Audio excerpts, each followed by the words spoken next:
ये पिछले कुछ दिनों से आपने काफ़ी देखा होगा, सरफराज अहमद, बाबर आजम, ये क्यों एक दूसरे को क्वेश्चन करते हैं, सपोर्ट करते हैं, फलाना टिमकाना। तनवीर भाई का भी था कि बाबर अहमद सरफराज अहमद को ही क्रेडिट दे रहा है अंडर 19 एशिया कप की विन एंड ऑल दैट। तो सैफ़ी भाई ने वो सारे का सारा मक्कू ठप दिया है।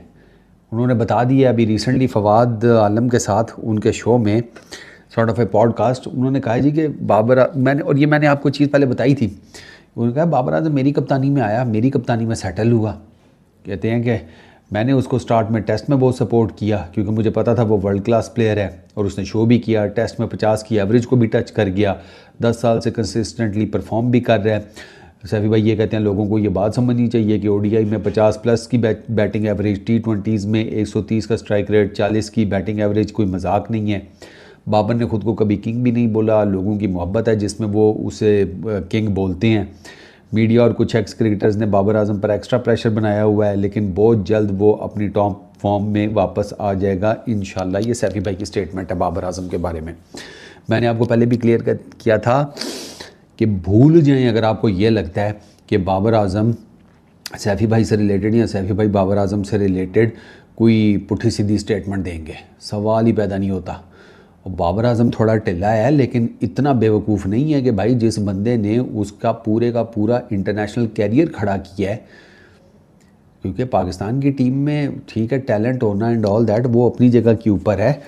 बात कोड़ी लगेगी आपको, मास सदाकत टैलेंटेड नहीं है, सुफियान मुकीम टैलेंटेड नहीं है, हसन नवाज टैलेंटेड नहीं है, फैसल अकरम टैलेंटेड नहीं है, अहमद दानियाल टैलेंटेड नहीं है। ये अभी श्रीलंका की सीरीज़ अनाउंस हुई है, स्क्वाड अनाउंस हुआ है, किधर है वो? ले दे के आप फिर आ गए हैं किसके ऊपर? शादाब खान, नसीम शाह के ऊपर। और टैलेंट का गला आपकी टीम के अंदर ही घोंट दिया जाता है। आपके ये जो सो कॉल्ड फेवरेट प्लेयर्स हैं यही बच्चों को नहीं आगे आने देते। तो सैफ़ी भाई को तो हमें चूम चूम के रखना चाहिए कि जिसने आपको बाबर आजम जैसा बंदा खड़ा करके दिया। ये मुझे याद है बाबर आजम का आप इनिशियली जाकर चेक करें, टेस्ट कैरियर फ्लॉप शो था, फ्लॉप शो जिसको कहते हैं। पहले 2 साल बाबर आजम से कुछ हुआ ही नहीं है टेस्ट क्रिकेट में। उसके बाद बाबर आजम ने अगले 2 साल 70 के राउंड की एवरेज अचीव की है। 3 साल पीछे जब से बाबर आजम खेल रहा है, 3 साल ऐसे हैं मेरा ख्याल है 18-19-20 में से 2 साल हैं, 19-20 कुछ इस तरह करके, और एक शायद 21-22 में कहीं है कि 70 के करीब की बैटिंग एवरेज है बाबर आजम की टेस्ट क्रिकेट की। इनिशियली तो कुछ नहीं था। बाबर अपना सरफराज भाई केप्ट ऑन सपोर्टिंग हिम कि नहीं ये करेगा, ये करेगा। बाबर आजम ने फिर उसके बाद करके दिखाया, टेस्ट क्रिकेट में उसको सपोर्ट किया। हफीज़ को किसने कहा था कि यार आप वन डाउन की जगह छोड़ दें, हमने एक नए लड़के को फ्यूचर बनाना है पाकिस्तान का? वो सैफ़ी भाई वॉज वन ऑफ देम। वो पाकिस्तान टीम के वो कैप्टन थे उस टाइम। अपने साथ स्लिप में खड़ा किया हुआ था बाबर आजम को, चीज़ें उसको सिखाते थे, सारा कुछ था। बाबर आजम का भाई कैरियर सरफराज अहमद के कंधों के ऊपर खड़ा है। ये कोई ठगी छुपी बात ही नहीं है, ये सारी दुनिया को पता है।